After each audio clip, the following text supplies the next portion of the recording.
Well, hey, everybody, welcome to another episode of Sweeter After Difficulty podcast. My name is Randy Highsmith, and I will be your host. With me, as always, are the amazing Jordan Lopez and Chris Anderson, our regular guests on here. Boys, how are you today? Great. Doing great. Excellent. Well, it's always great to see you. I'm super excited about our topic for today. We're going to jump right into it. So I'm going to kick it over, as always, to the Quote Master General himself, Jordan Lopez, to get us rolling. Jordan? Basic quote today, consistency over time equals results. Yeah, this is a great one. Probably not as deep philosophically as some of the other topics we've gotten into, but very relevant and equally important. So yeah, super excited to jump into this. One more time for the folks at home, Jordan. Sure. Consistency over time equals results. Consistency over time equals results. So you know what I like to do? I like to start immediately breaking this quote down into chunks. So we'll go consistency, we'll go time, and we'll go results, right? This is immediately how my brain breaks this up. So let's talk a little bit about consistency. What does consistency mean when you hear that word? What immediately pops into your head? I think consistency has to be defined as like a probably effective training, right? Because you can be consistently wrong or consistently do it bad for 10 years and never progress, right? Well, I'm being consistent, but it's like, wait, it's not good consistent. Like, it has to be effective, it has to be refined and pointed and intentional towards an actual end goal. What do you think about when people say just stay on the mat then? Yeah. You know, how does it relate to that for you? Yeah, see, I disagree with that. Like, it's important to show up and it's important to be there and have mat time and to be consistent with it. But if it's not intentional training, if it's not driven towards something or pointed, like, I think it's a waste. And people just show up and don't know what they're doing and don't have any reason or rhyme or what they're training. It's like, you can waste time doing that, right? If you're not intentionally there for a reason to work on something or to progress in some way, it's just spinning your wheels. It's just easy to use it as a cop-out, right? Like, it's not a given. It's not automatic that when you show up to jiu-jitsu or whatever the task may be, and you're just like, okay, I'm here, better improvement will now happen just by virtue of my presence. Like, there's got to be that intentionality to it. Okay. So, go ahead. I put my time in. It's like, who cares you put your time in? Like, right. Get your job done in 6 hours or 45 minutes. Why'd you waste 8 hours? Right. Yeah, and I think that's a great point. And so I was going to say, when I hear the word consistency, for some reason immediately my head took that crazy left turn that it does sometimes, and I started thinking about the consistency of something. Right. So when you think of like the consistency of a fluid or something, and when we talk about consistency of something there, we're really talking about blend, right? We're talking about smooth, viscosity, maybe, but more about, if you want a nice, even consistency, that means that everything is blended properly and it's all been, brought into a smooth place, which reminds me of another quote, slow is smooth and smooth is fast, right? So in that, sort of frame, what do you think about the idea of taking what you're saying, which is, a goal-oriented sort of, practice that you're putting into place, right? A consistency. And then also, though, adding in the concept of using that as a way to gain that smooth outcome. Well, it's consistency and intentionality, I think, have to be hand in hand. Like, if you're not being intentional, you're just kind of showing up, just kind of floating around, right? There is no consistency. Right. Yeah. One of the things that I told my boys, I had a motto for them. I think I mentioned it before, but one of the mottos I told them when they were kids was I wanted them to, it was 3 words, right? Responsibility, routine, and consistency. And I would tell them, if you can be responsible and take responsibility for yourself and develop that into your routine, then you will become a consistent person. And who doesn't love a consistent person, right? You can count on it. The results are pretty typically the same, right? And I think that that's really why spending that time on the mat works, is because when you develop that smoothness, now you can apply that forcefully, or you can apply it, conservatively or whatever, but it's always the same level of smooth. And it relates a lot to me to how why belts are gauged the way they are. Right. It's the application of that technique hopefully is being developed into a smooth system that you can use, the same way consistently over time. So that's consistency. What about time? Mm-hmm. How does the time part start factoring into that then? Well, if it takes me 8 years, Randy, to get my black belt. Yeah, that's a long time. It's a long time. No, I think it inside you. Jordan. Well,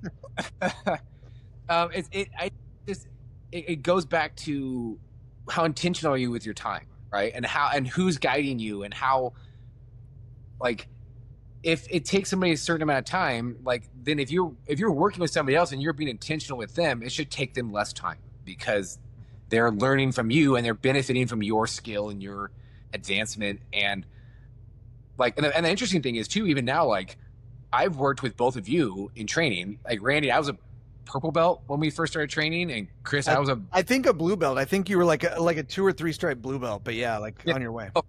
Like, and then now it's like I was thinking that a lot. Like, the people I'm training with now are getting the benefit of me being a black belt to train with them, and so I'm not learning as I go working with you guys. Or it's like, no, they get my restart from the black belt range now, and so that training that they're getting is much more refined, much more intentional, much more specific, and a different perspective versus like, hey, I'm a blue belt trying to figure this out too. You're a white belt. It's like, so I think it kind of goes into that over time. Yeah. How do you measure is how much intentional direct contact you're getting towards that end goal. And I think like it ties back to what you were saying at the beginning, Randy, in the sense of like smoothness, right? Like for jiu-jitsu specifically, it should look clunky and, awkward and chunky at first. Like, you're not going to be performing at a white belt level. You're not going to be doing the sweep or the armbar perfectly right away. But in order to develop that consistency, in order to make it smooth, you have to show up to training over time with intentional effort.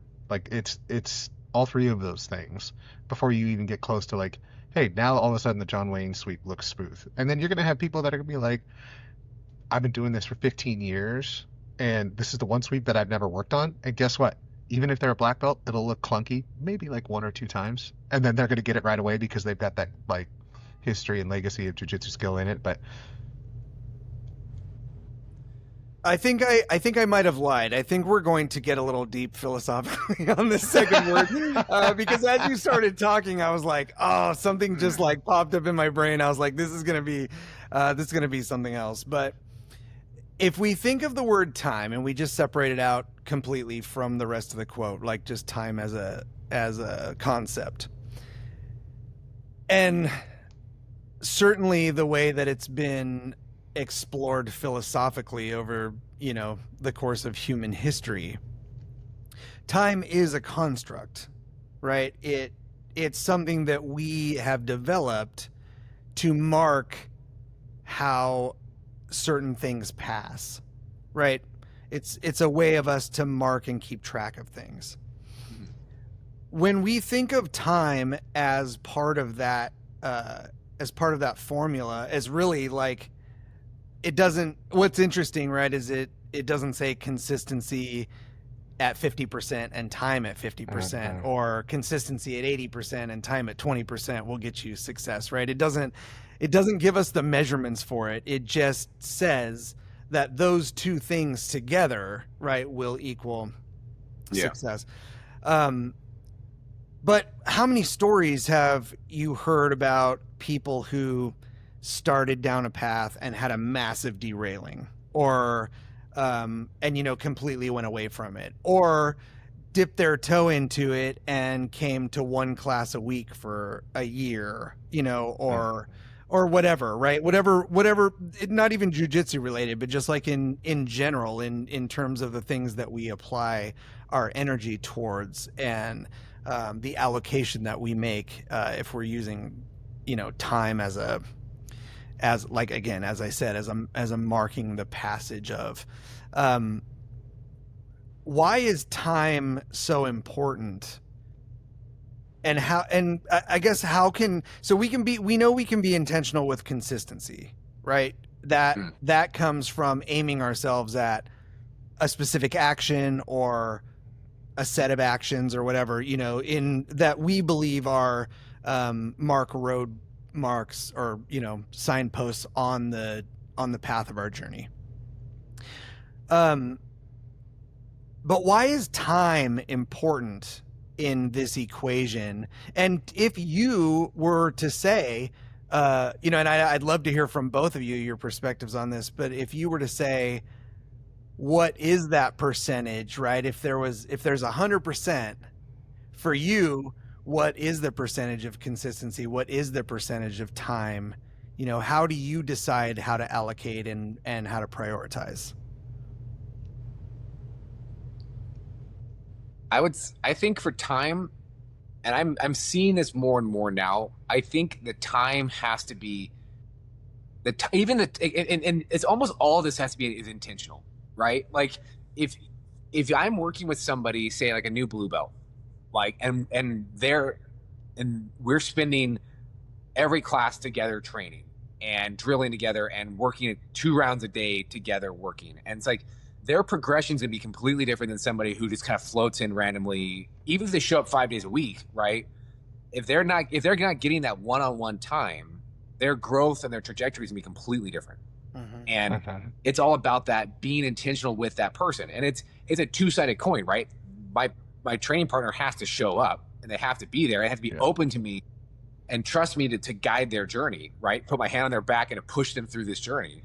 And even like if they get injured, like, I still expect you to show up and we're going to work around your injury and we're going to figure this out. And like, all right, well, your knee's bothering you. Okay, well, now we're going to do back retention stuff, or we're going to do side control escapes, or we're going to do single leg X, or something that we can work around it. So that momentum that is so hard to build in jiu-jitsu never gets lost. Because that's a huge part of it, is that people lose that momentum because they're like, oh, I'm hurt. I'm going to sit out for a while. I take 6 weeks off. And then they just lose all the stuff that they've done. But if you have somebody who's a higher belt who puts their hand like on your back, it's like, no, I'm going to propel you through this injury, and you're going to come out of it better than you were going into it. Like, that journey's going to be markedly shorter than somebody who just twice a week puts a decent effort in and is wondering why they're a blue belt for 6 years versus 18 months, right? Yeah. I think that big word is momentum. Like you said it. And Randy, the question is like, well, like why is the time important? Time is how we guard ourselves against false expectations, because it's so easy to sit there and say, well, I drilled the move once, and when I did it in drilling, I got it, right? Let's just say we're doing arm bars from close guard, like one of the first white belt moves that you learn that's an actual submission. Sure. All right, I got it. I did it 3 times as a white belt. This is great. I'm going to go home and I'm going to show up in 4 days for the next class, and I'm never going to see the chance to get that again. Yeah. So where's that momentum coming from that's going to allow me to continue building on that skill? If I didn't have somebody like Randy or somebody like Jordan sitting there going, hey, let's start in close guard. You could start in close guard, and I want you to try to get to that attack. And that's just where we're going to begin the round, because that's what training looks like. And without that momentum, you can't just expect that the skill acquisition happens instantly. So there's also a flip side of that too, though, where people go, it should take you this long to get your next belt, and that takes that's super dangerous.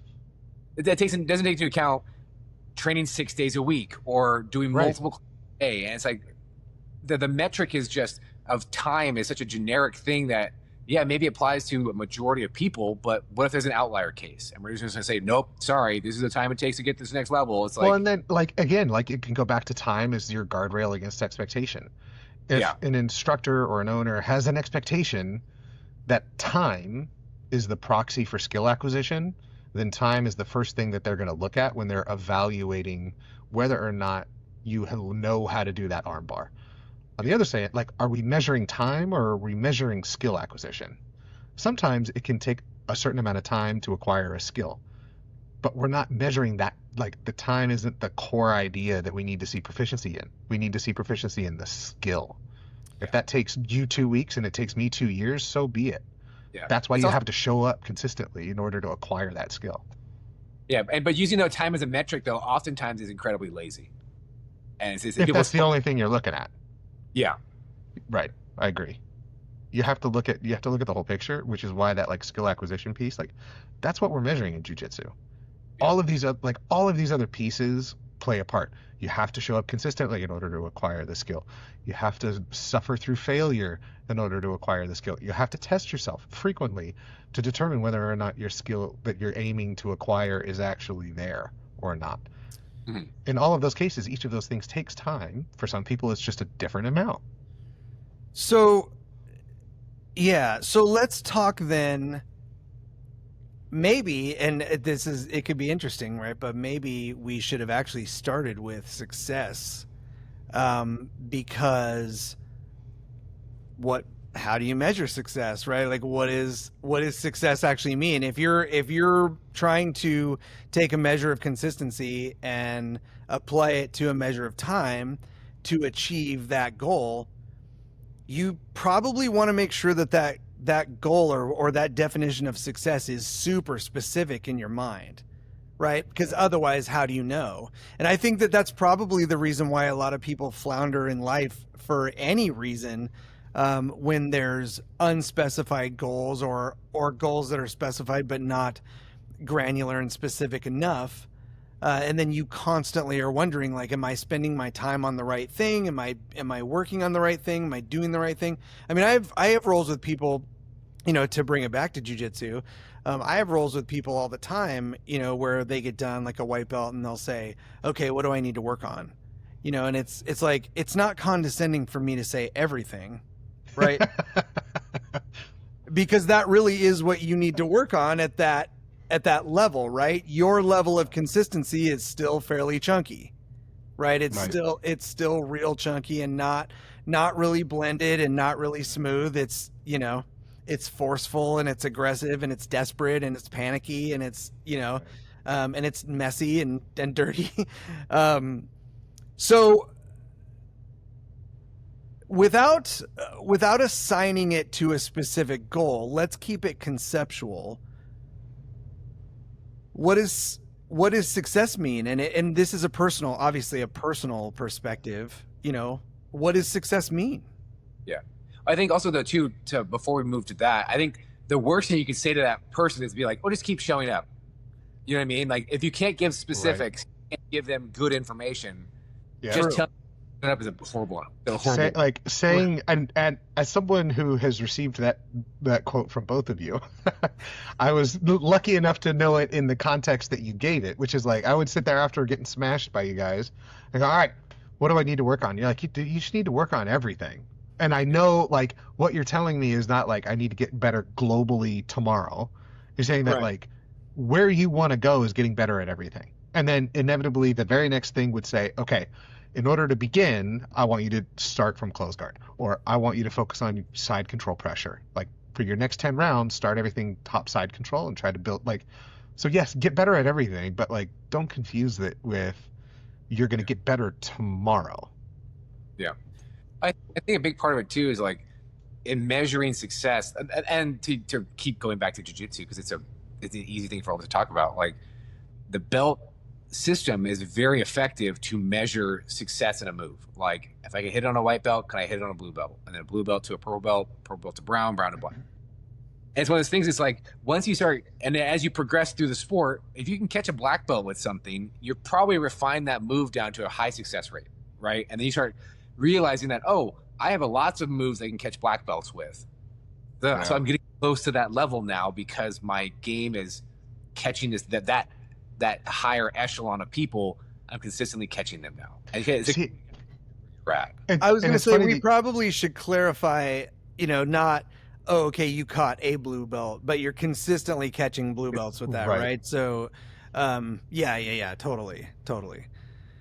It's funny that you frame it that way in terms of success, because every class that I show up to, I still have that voice in the back of my head that like, okay, after each roll, I'm going to ask the person that I lost to, what do I need to do to get better?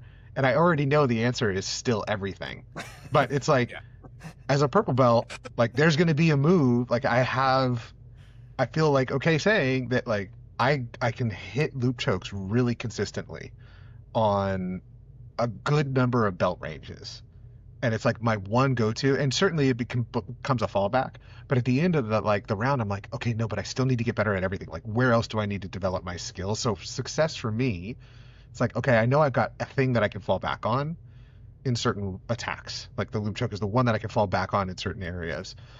But success for me would be like, how do I build in a trap that gets me to a loop choke in a different position, or how do I get it to a setup where I'm not being opportunistic, right? So, Randy, you're asking, like, what does success look like? I think it also looks like progress. Like, measuring yourself over time. Like, what does that progression look like? Can you define it? Yeah, and that's kind of, as you were both answering, that's kind of where what occurred to me was we take the word success, and I think a lot of times we attach it to such a specific goal or a specific outcome, that we're trying to achieve. But what if we step back a little bit? What if we took it and we said, it's not about getting a loop choke in jiu-jitsu. It's about knowing that last week I didn't even know how to do this certain thing. And today I'm building a proficiency in it because I spent the last week or the last month or the last year or the last, to Jordan's point, the last 8 years, right? Consistently doing this thing, whether I did it, well, or whether I sucked at it every time, like it doesn't really matter. But I like the idea though of pulling back and making it a little less granular, a little less specific, because I think that the broader application is more accessible to people if they can think of it in terms of some where it lands for them, at home. You don't do jujitsu, that's fine. What do you do? And are you doing that consistently? And have you been doing it consistently for a period of time? And what has been your success? What are the results of that?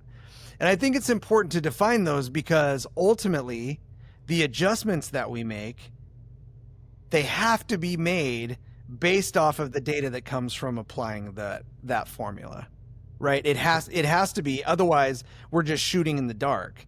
And to your point, telling someone brand new, just stay on the mat, it's not enough, right? It's a bumper sticker. It's a bumper sticker, but it's not enough.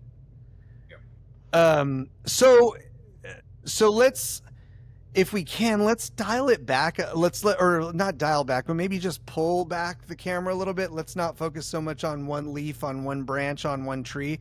Let's talk about like a small grove or something. When it comes to the idea of applying our efforts and our energy in life consistently to something, maybe the time limit is our entire life, or maybe it's cut down into chunks, but whatever it is. I think that the reason why I want to be so specific about this is because I want people to recognize that sometimes you have successes in your life that you don't even recognize as actually being a success or an achievement. Totally. Because I've met some really straight, consistent people who were just like, you get the same experience from them. You can count on them. You can expect the same thing from them every time. Years later, I'll talk to them and it's the same exact thing, right? And you're like, dude, you're winning. Like you're successful. Like you whatever you decided you were going to be, you're being it, right? Like you can tell that you're aimed at that. So what are some of those signposts that help you recognize, you know, hey, I'm actually achieving success at something? Yeah, we talk about this with with my kids quite a bit, and it's trying to make an action plan out of the phrase "comparison is the thief of joy." Yeah, and we don't say that verbatim to them, but like building upon that foundation, we always talk to them. You know, it's only ever you versus you in whatever endeavor you're pursuing. If it's a sport and you're running a mile and you started that mile 2 years ago and it took you 18 minutes and now you can run a mile in 9 minutes, you are doing something right. You are successful.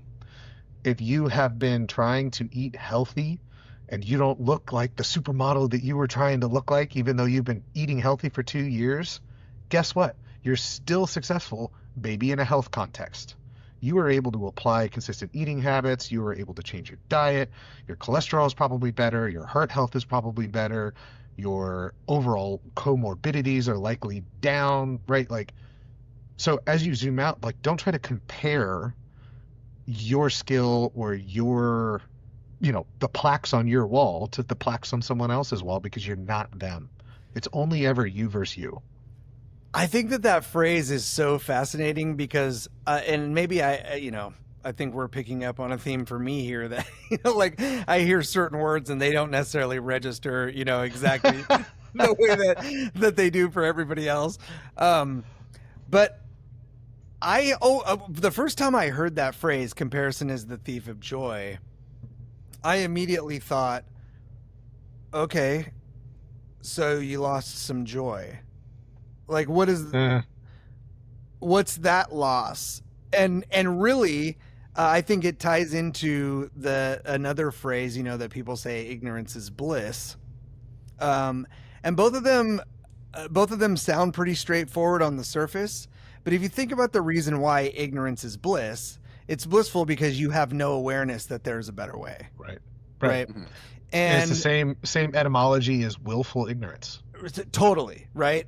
So comparison may steal your joy, but that joy probably is your confidence in the position that you're in, believing that you've reached the apex of whatever that is, that there's nowhere else for you to go. This is the best I'm ever going to be at this, or this is the best I'm ever going to do. And I think the reason why that's important distinction for me is because it's very much what finally motivated me to get into, you know, a jiu-jitsu gym, you know, so late in my life, is because I was like, I can kind of bop along with the, you know, knowledge that I beat somebody up in 6th grade. I can probably still fight okay. You know, I'm a bigger guy. I don't end up in a lot of fights. You know, no one's pushing me or challenging me too much. And then I went and wrestled with a bunch of high school kids when my boys were on the team. And, you know, I'm walking off the mat like, okay, I hope you guys learned something today, you know, and then I'm going home and like jumping in an ice bath because I can't breathe. The joy was absolutely stolen from me by that comparison to another person, whether the comparison was fair or not. But it also went, you're not where you think you are, right? You're not evaluating yourself honestly. You're using old data. It's not this doesn't work anymore. And if if you're honest, why does your stomach hurt every time you eat? You know, why are you exhausted during the day until you drink coffee? You know, why, you know, all these things. And you realize it's because I'm abusing the machine terribly. You know, I'm not taking care of it. I'm not doing any of those things. And I wouldn't necessarily know that. I wouldn't have that rude awakening to snap me out of that, I think, without having had an opportunity to have comparison. You know, so being robbed of your joy is not necessarily a terrible thing, especially if your joy is based off of false premises. Just kind of an interesting like tangent. But when I hear that phrase, yeah, I heard a quote too, like as a kind of continuation of that quote. Like comparison's a thief of joy, but it's also used to see what's possible, right? Huh. Right. Like I'm myself, like so you see these people who have had success, and you're like, they're no different than me. Like I can compare myself to them and be like, well, what have they done different than what have I done? Where can I improve? What can I find as an opportunity for improvement, be it wherever in life, right? It's good to see people like.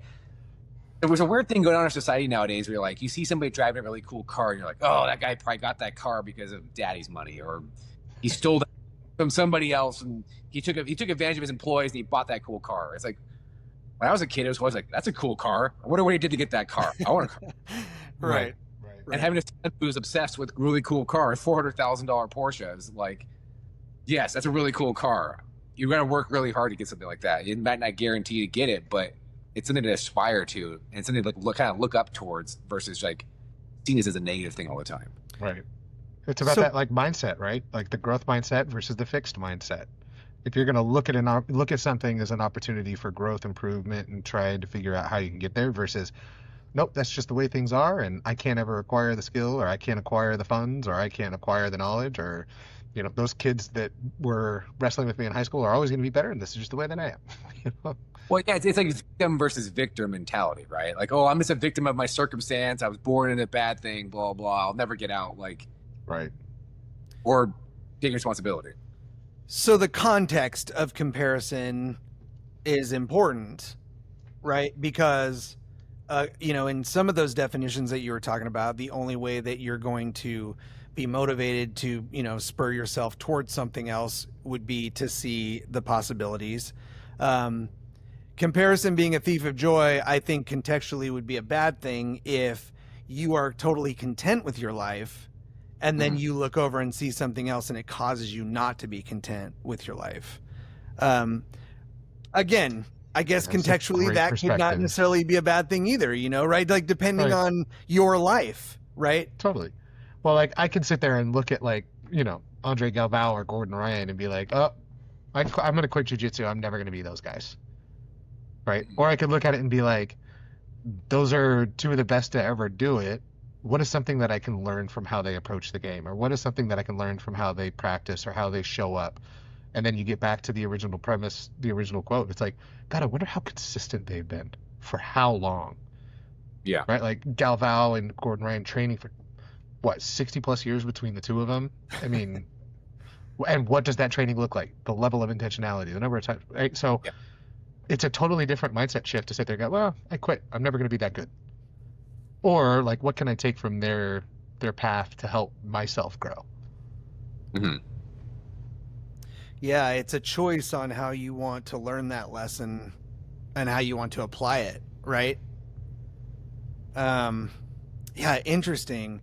So when we talk about time, coming back to the middle piece here, the idea of the concept of, stay on the mat, right? Not completely a flawed concept, because you do need to stay on the mat. And to your point, how many times has everybody in this room been injured and still come in and sat on the mat and, and watched until you went, oh, well, it's just my shoulder that's bad. I can trip you with my legs, or, you know what I mean? And then pretty soon you're like, okay, I just made myself worse. Right? There's like, there's no way around it. But I think that it's not just an acquired skill that we use that marks the readiness or the appropriate time to belt up. I think it's also the acquisition of knowledge. And I think more specifically, so like this is something that occurs to me because, so for everybody watching, it's really actually an interesting situation how this is set up because Jordan just recently got his black belt. I have a brown belt, Chris is a purple belt, so we're all, you know, like considered upper belts. But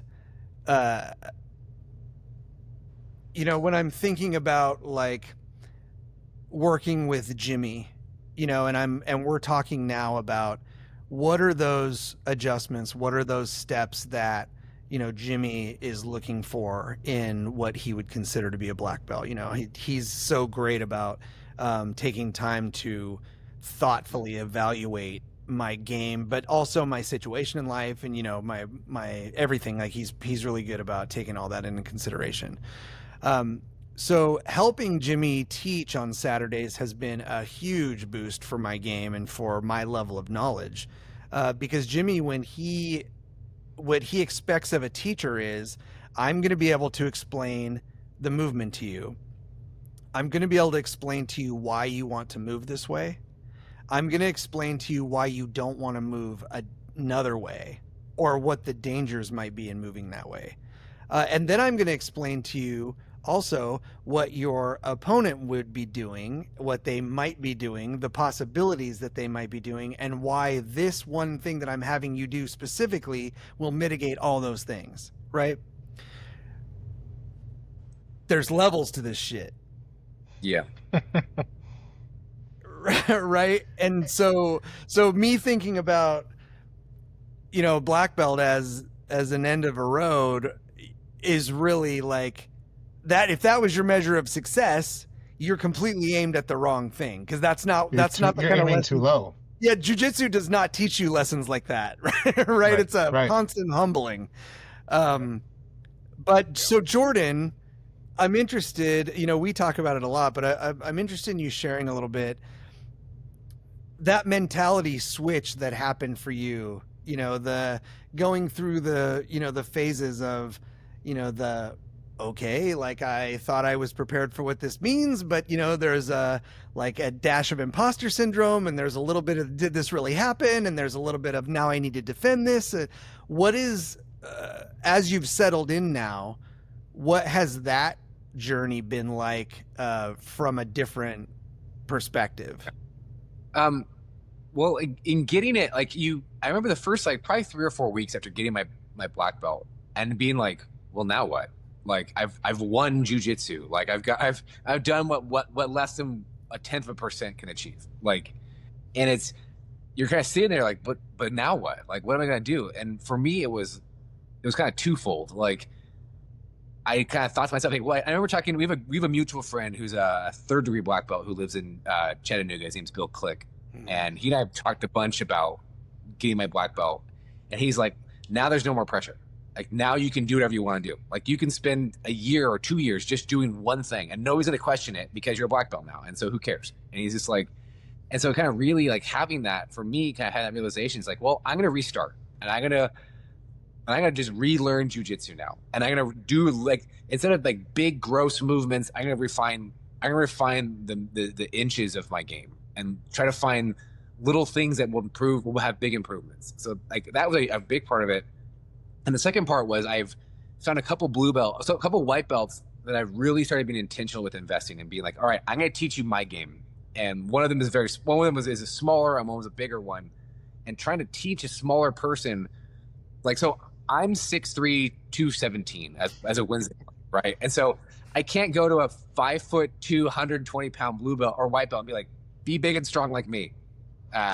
Wash my hands and I go to the next person. It's just like, it doesn't work that way, right? So I've really become intentional with how I teach and trying to figure out how my game would work for somebody who can't be big and can't be strong. And so as over the last 7 months, I've had an incredible like growth opportunity because I've been forced to refine my game to a point where I'm teaching to somebody who can't do my game the way I do my game. And so I'm learning so many different ways to do it, and my game is now shrinking because of it. And I'm able to roll like somebody who's smaller, being bigger and strong and taking up space that I normally wouldn't be taking up, because if I do the movements with a smaller person, they can fill in space on me that I don't normally have filled in, right? Like their knee will jam into my hip bone way quicker than when they're 5'3" versus 6'3", right? Their femur is a foot shorter. And so it feeds in quicker. And so that being kind of shown to me from a top perspective has forced me to kind of reevaluate so many parts of my game now and shrink things down and shrink down my defense and shrink down my offense. And it's just kind of seen it from a different perspective that I never really would have had, because as you're going through the belts, like, and as you get higher and higher before you get to your black belt, like, you become more and more focused on that skill acquisition and then refinement, and skill acquisition, refinement. And then kind of once you get to that black belt range, you're like, I'm just gonna refine now. Like, I'll learn new things, I'll do new guards and try squid guard and stuff like that. But I am so focused on refining my game down to a razor blade all over the place. So if you give me an opportunity, I'm gonna take full advantage of it versus missing that off ramp and being frustrated about it. What do you think? So why do you think it's such a challenge for people? You know, you've rattled off a statistic several times, you know, that I think is still relevant, you know, which is, you know, that such a low percentage of people that start actually end up getting their black belt. And if you look around and you see that there's a ton of jiu-jitsu black belts around, you can really honestly mark that up to just the general growth of the sport. It's not because now 10% of people are getting their black belts. It's just that there's way more, and now you're getting 1% of a much bigger number, right? Why do you think there is that pressure? You know, what is it? Ego? Is it, you know, like what is it that makes you even think about the black belt as an end of a line before you get there, in your opinion? I think because it just seems so far off when you start. Like, what's the average is like 10 years, right? Mm-hmm. Or more. Yeah. Like, you know, what can I do this for 10 years? Like, am I gonna be interested in this 10 years from now? And you find out very quickly, you're like, either you got it or you don't, right? Like, there is a specific kind of person that is drawn to jiu-jitsu, and the people who are not drawn to it. And I hate when people go, oh, jiu-jitsu is a sport for everybody. You're like, no, it's not. Like I feel attacked. But it's not only dudes, right? There's a few women who go up to our morning classes who are absolute monsters, and little, and they're aggressive and they're strong and they want to be there and they want to fight. Like, you have to be willing to just take your beatings and like bite down your mouthpiece and do the same thing for months and months, for years, right? And I can feel great, and I can have a great round, and I can go catch one of our top black belts, and he's gonna beat the life out of me for 5 minutes, and they go, good job, and then walk away, and be like, and then it's funny, I'll have a purple belt walk over and be like, bro, he beats you like you beat me. I'm like, yeah, I know. Yeah. And it's these things where it's just like, but I'm not. But I think for me, a big indicator of health in a school is not black belts, it's purple belts. Like, purple belts can teach classes. Purple belts are upper level belts, and they're the people who disappear if they don't get taken care of, right? Yeah. And that's a big part of retention, especially in the morning class at Kenny's school, is like, we'll have a class of 25 people and 15 of them will be purple belts. Like, and there are people who are monsters, and you're like, if I don't take this person seriously, he can catch me. And dear listener, that is not a common demographic split. Like 15, but we're still 15 purple on belts. Creating that, yeah. That is a measure of success. That is uncommon. Yeah, and those most likely become black belts because they've made it that. Like, as soon as you get your brown belt, it's like, you just keep doing what you're doing, you'll get your black belt. Like, that's really what. But that purple belt is that like that sink or swim kind of belt where you're like, all right, this is the hardest one because there's so much compression happening at the purple belt range. I feel so seen. Yeah. Yeah. Well, you know, and to relate it back to the concept of time, right? Like, I was in a car accident when I was 19 that, you know, shattered a disc in my lower back, my L5, L6, and caused horrible sciatic pain and doubled me over. I gained a ton of weight. And by the time I was, you know, in my late 30s, I started getting this, you know, really sinking feeling that this ship is going down slowly. It's not correcting itself, right? Like we're not bailing water fast enough to save this thing. It is going down, and it's going to be a scary, miserable trip all the way into the dark deep, right? It's not going to be fun. It's not going to be something to look forward to. You're going to just survive and struggle until you die, right? And I lived that way from 19 until 35, 36. Just thinking this is just going to get worse, right? You're not going to get better. And I realized when I decided to start going to jujitsu, and somebody told me that statistic, and my first thing I thought was, why'd you tell me that stupid statistic, right? Like the first thing in the door, you're going to tell me it's going to take me 10 years to get a black belt. And, I'm American. We gauge our successes by the decorations that we get to wear that we earned from doing things, right? That's why there are belts, And when I was a kid and UFC first came out, like if you had a blue belt on, that was it. You were a grandmaster, right? There was nothing higher than blue. Yeah. It went white to blue. Like, and another martial art that I actually did for a while is called Kendo. It's a Japanese martial art. It's bamboo sword fighting, right? You wear a full helmet. It's traditional Japanese armor, and you sword fight. And that art goes from beginner to what they call Dan, which is black belt, right? So you don't, there's not a space of belts between where you slowly incrementally get better. You have the skill set now. Okay. You're a black belt, you represent it, right? And you go do it. I think what occurred to me because I had spent all that time, I went, man, where did 19 to 29 go? That 10 years passed without me doing anything, right? It passed. Just like the next 10 years would 100% surely come to pass, right? And the next 10. It doesn't matter how long it takes, right? It matters that you're putting the amount of effort in that's proportionate to the level of success that you have to achieve in your life, that is going to drive your soul. So my feeling currently is if you quit, you set the bar for yourself really low in life, right? Like you went mastering that skill over time and achieving those things is not important enough for me to sacrifice and try to become consistent over the next 10 years. It's not worth it. Right. Part of it is though too, is like, so like I had a conversation recently, like with the 3 blue belts we've had, I kind of had them all kind of separate and been like, hey, do you want your black belt?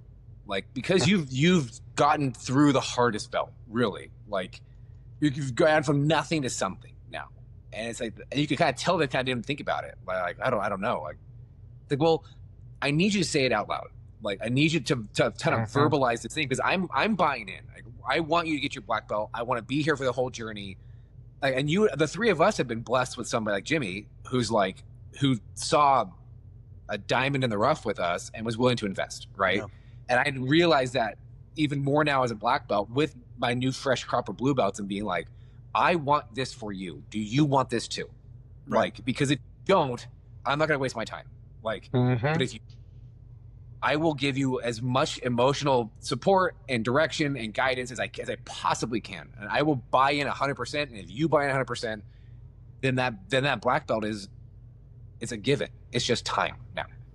And if somebody like me or an upper belt can find one of these new belts and be like, hey, and I tell people that all the time, like, you get your purple belt, it's like, you need to go find a new white belt, and you need to go invest in this person and help them through the hard stuff, right? Because it's like the like Jimmy says, oh, it's the blind leading the blind. It's like, no, it's even worse than that. It's like, it's a blind leading the deaf. Like, yeah. Jimmy has all kinds of great quotes for every occasion.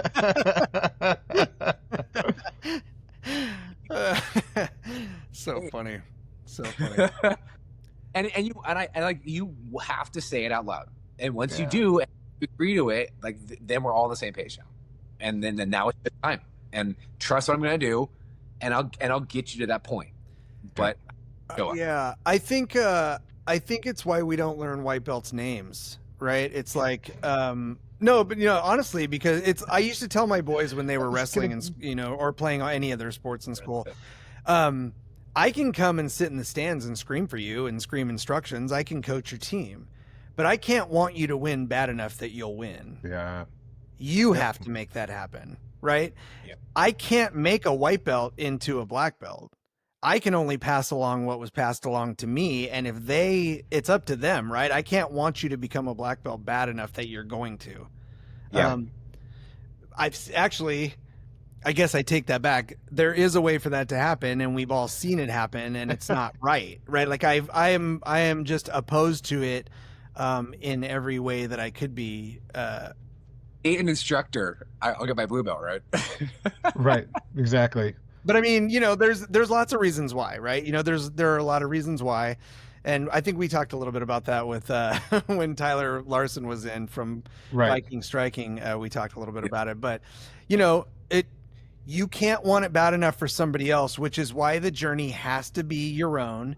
It has to be what you decide, and you have to decide if you want it bad enough to commit to it. And then, Jimmy, he said something to me when I got my brown belt, and he was one of the guys who put it on me, which is just a massive honor. And he told me, he said, "Hey, you don't have to worry about the next belt, right? Yep. Like I'll watch, I'll give you guidance. When it's time, I'll make the recommendation. You don't have to worry about it." And the amount of pressure that was off of me immediately was like palpable. Like I could feel this weight go. I don't have to try to impress anyone. I don't have to think about it. All I have to do is apply myself. And when it's the right time, Jimmy will make that call, or they'll talk to each other and they'll make that call, and that'll be it. That pressure being off your shoulders is massive. Dude, I had the same conversation with my blue belts here. Like, as long as you up and work, it'll all work out. Yeah, like I'll take care of it. Yeah, I think it's an indicator of that finding that person who cares, right? And it's incumbent that we find those people who care, or be that person who cares, right, for the next person, right? And that's why the sport will grow and be healthy then, and we'll be able to full. Yeah. Whew. Well, geez, Louise, we're up against time, man. These conversations fly by so fast. But again, amazing quote. Take it and apply it to your life. Apply consistency to your life. Give it some time to set in and become part of your routine, and see if it doesn't, doggone it, equal success at the end, depending on how you measure success.